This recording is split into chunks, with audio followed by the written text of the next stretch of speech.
Welcome to the deep dive.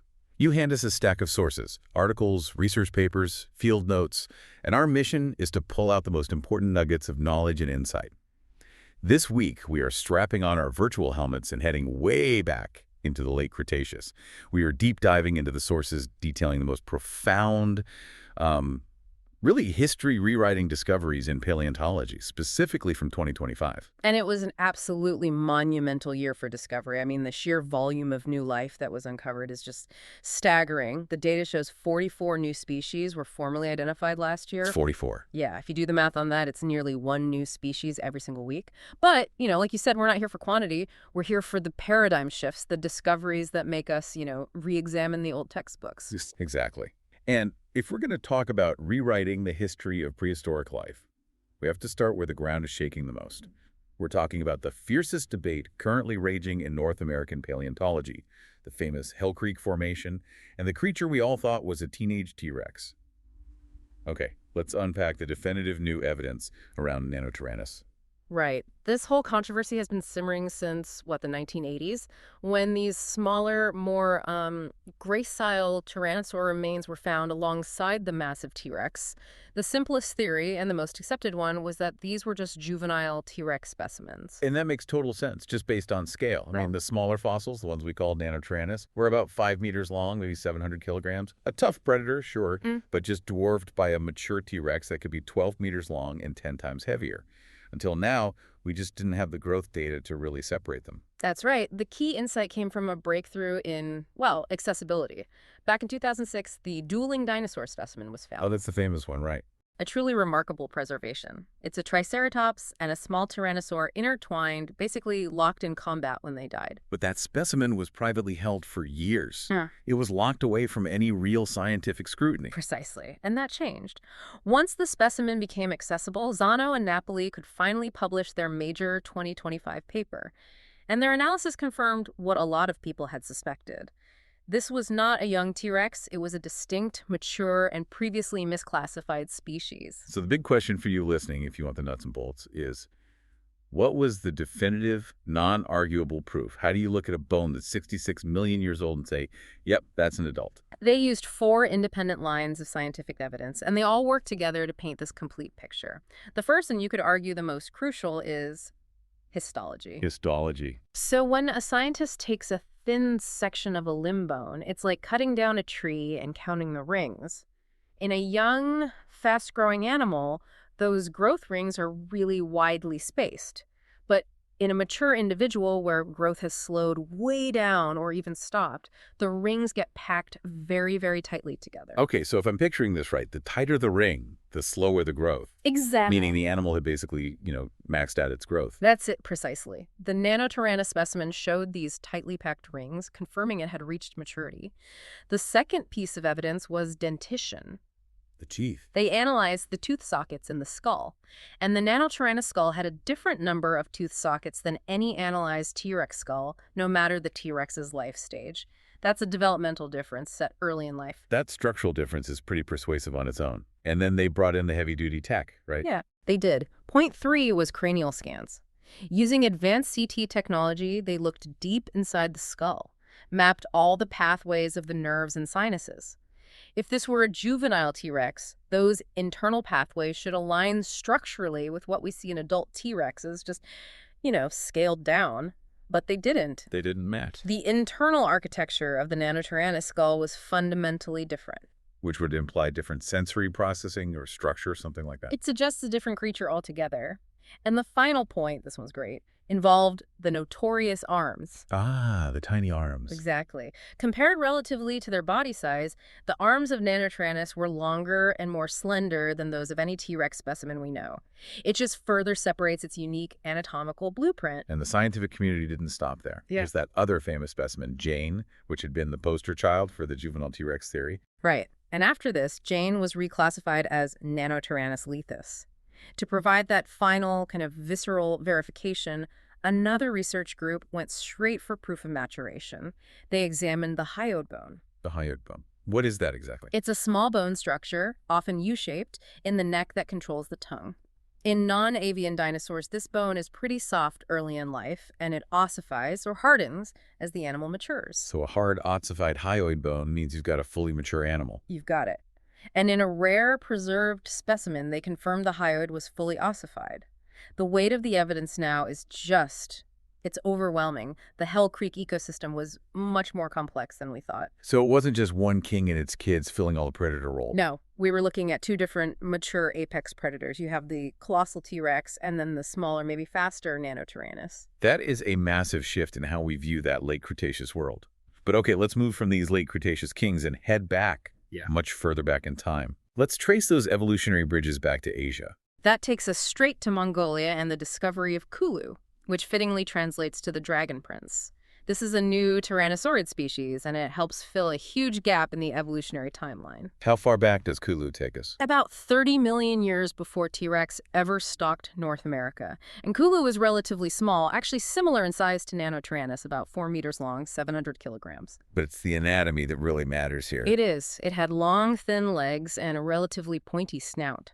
So why does that matter for the story of T-Rex? It really strengthens the theory that the early ancestors of T-Rex were Asian, that the migration to North America involved these smaller, nimbler hunters. The sheer bulk and the bone-crushing jaws of the late T-Rex, those were adaptations that happened after the migration. Kulu gives us this amazing snapshot of the fast, agile blueprint the whole dynasty was built on. Fantastic. So staying in this kind of evolutionary timeline, let's talk about the ancient headbangers.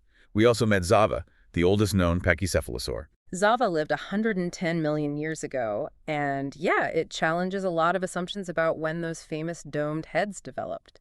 This creature was only about the size of a Canada goose. Wow. It's very early in the family tree.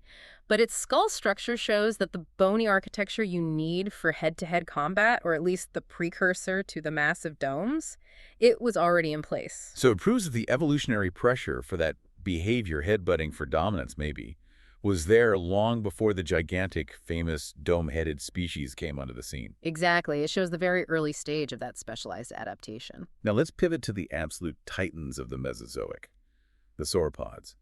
For decades, we had this very specific view about how their colossal bodies were supported. What did the discovery of Agnosaurus genelexa in South America tell us? It completely corrected a major biomechanical assumption. We previously modeled the movement of these giant sauropods based on the idea that they essentially locked their knees. The ancient table model, right? Yeah. Stiff, column-like legs. That's it.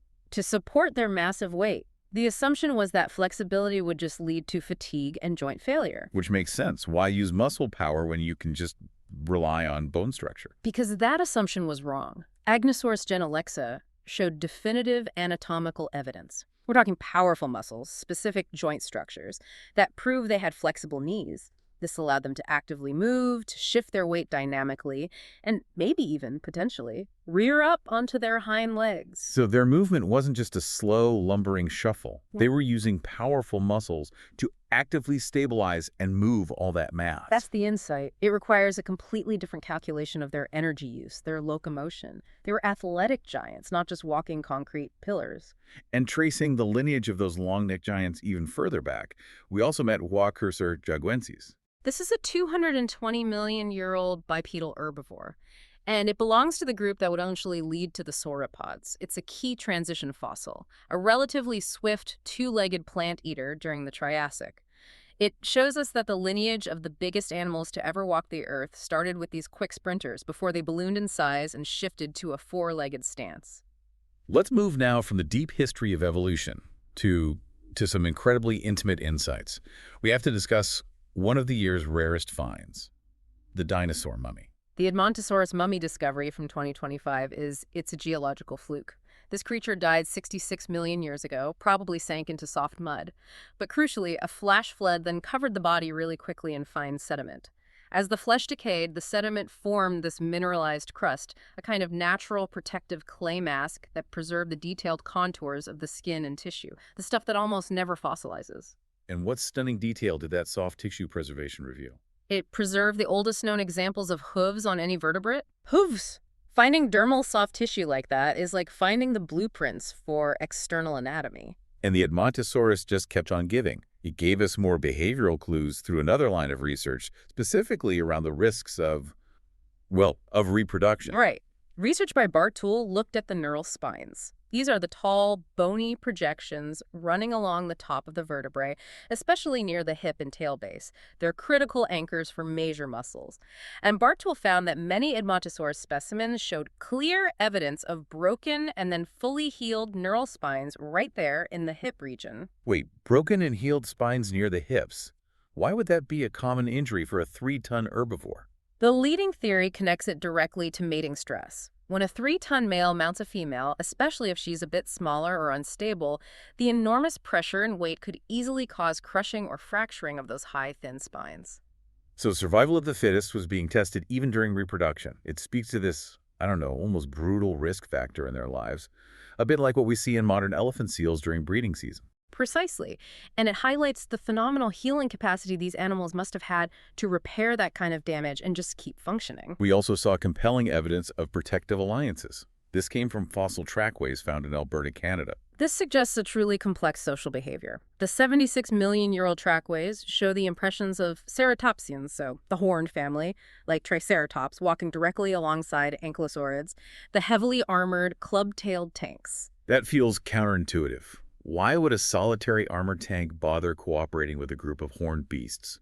What's the defensive benefit of mixing them up? It suggests an incredibly complex defensive formation. Imagine it. The ankylosaurs, with their haggy armor and tail clubs, they serve as the impenetrable, low-slung, armored rear guard. Meanwhile, the ceratopsians provide the forward-facing offense and protection with their enormous horns, forming a phalanx.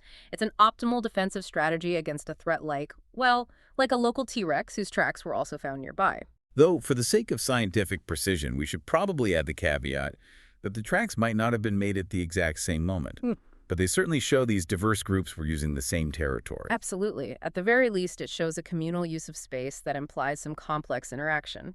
And speaking of tracks, the biggest discovery in terms of sheer numbers was found high up in the Italian Alps. Over 20,000 individual dinosaur tracks. That's a profound number, but the real punch is the location, isn't it? It is. These tracks were made by massive herds of pro-auropods during the Triassic, about 200 million years ago. At the time, they were walking on flat, muddy, tidal flatlands along an ancient coastline. And the sheer geological magnitude of the Earth's shifting history means those exact flatland tracks are now perfectly imprinted high up on a steep, rocky mountain slope. It's a stunning reminder of planetary transformation. Okay, let's wrap up our deep dive with a rapid-fire round. Let's highlight some of the most unique new species uncovered this year from around the globe. Let's do it. Let's start with Duonicus. This is a new thylaenosaurid, which is already a famously strange group. Giant claws, long necks.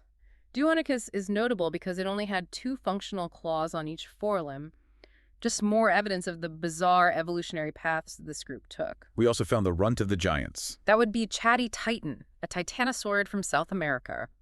While its cousins grew to be the largest land animals ever, Chatty Titan was relatively diminutive for its family, only about 7 meters long. About the size of a modern giraffe. Roughly, yeah. It just shows the incredible size variance within that specific lineage. And finally, the oldest known ankylosaurid, the armored marvel from Africa. Meet Spicellus. Discovered in Africa, it lived 168 million years ago. A short, flat-backed, spiky armored dinosaur. But the reason it grabbed headlines is its truly unique adaptation. It is the only known animal ever discovered in the fossil record to have developed spines directly on its ribs, in addition to the spines already covering its sides, neck, and tail. On its ribs. That's just phenomenal. From definitively reclassifying the Hell Creek ecosystem to finding the flexible knees of giant sauropods, 2025 really fundamentally enhanced our appreciation for prehistoric life. It absolutely did. The core takeaway for you, I think, is that our critical thinking and the use of modern tools like CT scans and histology are revealing that ancient ecosystems were far more complex. The behaviors of these creatures were far more nuanced than we previously assumed. The simple assumptions we've held for decades are just rapidly being rewritten. They really are. So what stands out to you? I think these findings remind us that the story of life is always being rewritten, and there are still so many new chapters waiting to be discovered. Sometimes they're hiding right under our noses and specimens we thought we already understood. And that complexity drives new questions. Right. If Nanotyrannus was a mature, small predator occupying the same geographical area as juvenile T-Rexes, how exactly did they partition their resources? Did their different anatomies mean they specialized in hunting specific prey, or did they have complex behavioral interactions? Maybe they defined distinct territories or reacted to each other in ways, be it fighting or who knows, that we are only just now realizing. That suggests a level of intricate predator competition and coexistence we've only just begun to analyze.